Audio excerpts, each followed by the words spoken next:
sudah ada tekanan dari Mabes ke Ketua Pengadilan Negeri untuk menolak pra-peradilan kami di situ, dan juga sudah ada tekanan dari dua anggota DPR yaitu Nasir Jamil dan Trimedia Panjaitan agar kasus ini dilanjutkan.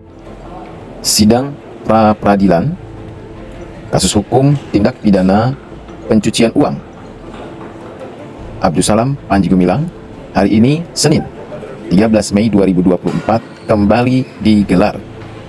Alvin Lim selaku kuasa hukum dari Abdussalam Panji Gumilang bersiap memasuki ruang persidangan Pengadilan Negeri Jakarta Selatan. Akankah Hakim Tunggal Pengadilan Negeri Jakarta Selatan berlaku adil sebagaimana yang diharapkan oleh tentu saja pemohon daripada pra-peradilan tersebut? Pengadilan merupakan benteng terakhir bagi rakyat Indonesia di dalam mencari keadilan.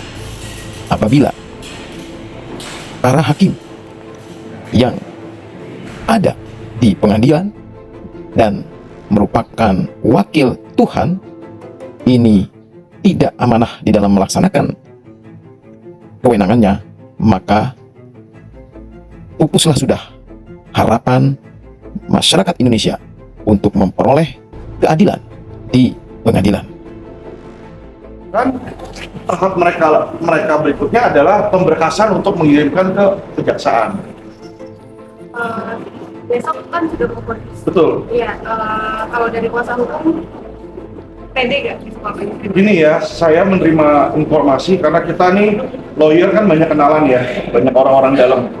Saya berbicara dengan teman saya yang ada di MA, ya, mereka menyatakan bahwa informasi yang MA dengar sudah ada tekanan dari Mabes ke Ketua Pengadilan Negeri untuk menolak pra-peradilan kami di situ, dan juga sudah ada tekanan dari dua anggota DPR yaitu Nasir Jamil dan Trimedia Panjaitan agar kasus ini dilanjutkan. Ini menurut kami merupakan sebuah kejutan dan sebuah kejanggalan, ya, karena setahu saya DPR itu kerjanya harusnya bikin undang-undang, bukan jadi juru bicaranya Mabes Polri. Kenapa yang berbicara menanggapi kami selama ini bukanlah Kadif Humas atau Karopenmas, tapi yang menanggapi malah DPR. Jadi kita bingung gitu loh ya. Nah, disinilah kami melihat bahwa ada dugaan oknum mafia penegak hukum itu ada yang seperti Mahfud ngomong.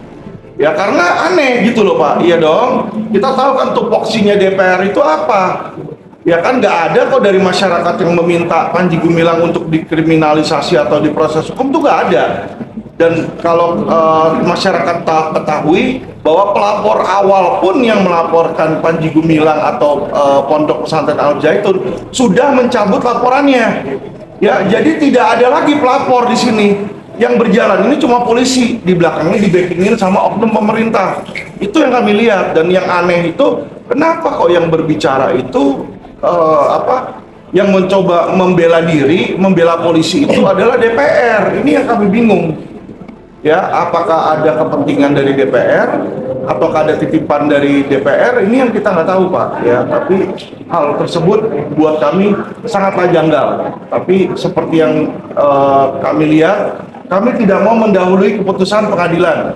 Jadi walaupun kami sudah mendengar desas-desus itu, kami masih mempercayai pengadilan untuk berjalan lurus. Ya, tapi kalau memang kenyataannya nggak lurus dan mereka tidak mau mempertimbangkan, ya biar nanti masyarakat yang menilai. Lama-lama juga akhirnya harkat dan martabat dan reputasi Pengadilan Negeri Jakarta Selatan pun akan runtuh kalau itu terjadi ya. Jadi biar mereka yang menentukan sendiri mereka mau menegakkan hukum atau mau menegakkan kepentingan konflik pribadi perorangan gitu. Untuk langkah-langkah selanjutnya? Langkah selanjutnya kalau memang pra-peradilan kami ditolak, kami akan mengajukan gelar perkara ke Karwasidik, karena P19 yang diberikan oleh kejaksaan kepada kepolisian itu tidak bisa dipenuhi. Jadi kami akan meminta kepada kepolisian untuk gelar perkara khusus yang mana diatur di Perkap ya, bahwa pemohon tersangka maupun kuasa hukumnya boleh memintakan gelar perkara di kepolisian untuk memeriksa berkas tersebut. Dan kalau memang nantinya tidak ditemukan alat bukti dan unsur pidana, dari kepolisian pun bisa meng-SP3 hal tersebut. Demikian. Pak, tambahkan Pak. Oh iya, Aku kesini. Ya, ada. Jadi posisinya hari ini saya sangat berharap terkait dengan putusan pra peradilan ini, yaitu bahwa apa yang dibuktikan di dalam persidangan pra peradilan ini itu sangat-sangat jelas bahwa unsur-unsurnya memang janggal. Jadi saya berharap kepada Ketua Pengadilan Negeri Jakarta Selatan untuk memutuskan melalui hakim tunggal yang hari ini memegang perkara ini untuk memutuskan secara seadil-adilnya. Itu saja pesan dari beliau. Semoga Ketua Pengadilan Negeri Jakarta Selatan tidak posisinya tertekan dan memutuskan perkara ini secara adil dan tegas. Sudah itu aja. Terima kasih banyak. Bang, ada fakta baru nggak setelah kemarin pergi ke kapal? Ya kan sebelumnya kan Mabes, Bareskrim dan masyarakat banyak yang menduga-duga dan ada selentingan bahwa Al Zaitun ini adalah sarang teroris. Katanya ada bunker, ada senjata, ya kan.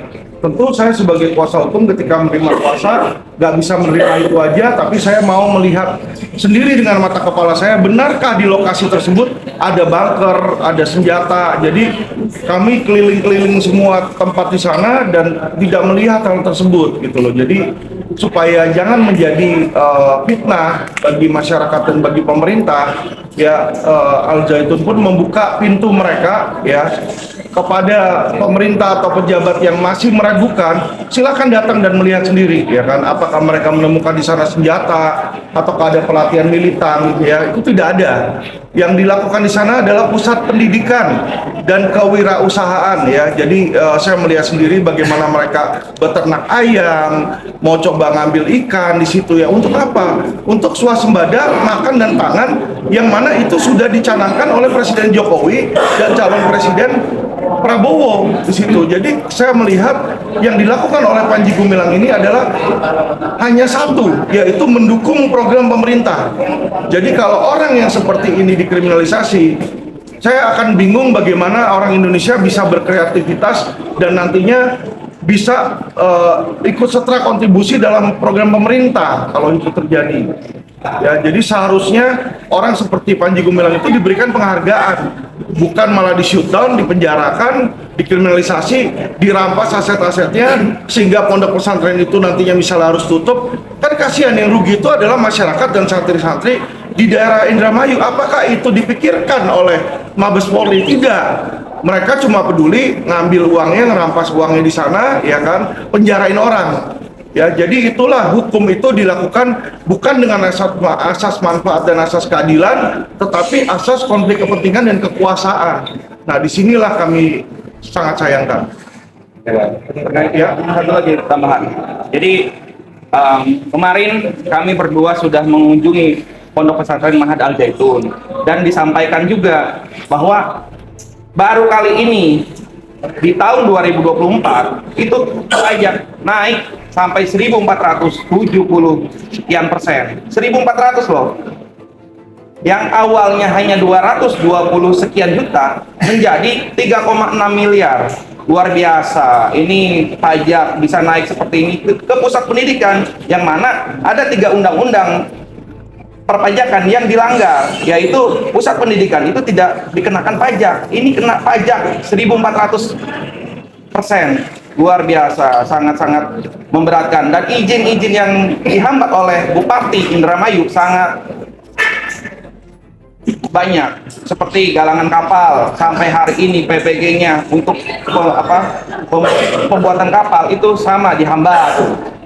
Terkait dengan izin SMK sudah praktek 1 tahun, seperti menanam padi sudah, pembuatan kapal sudah, tapi tetap sampai hari ini izin pun dipersulit. Demikian. Oke, makasih teman-teman, thank you.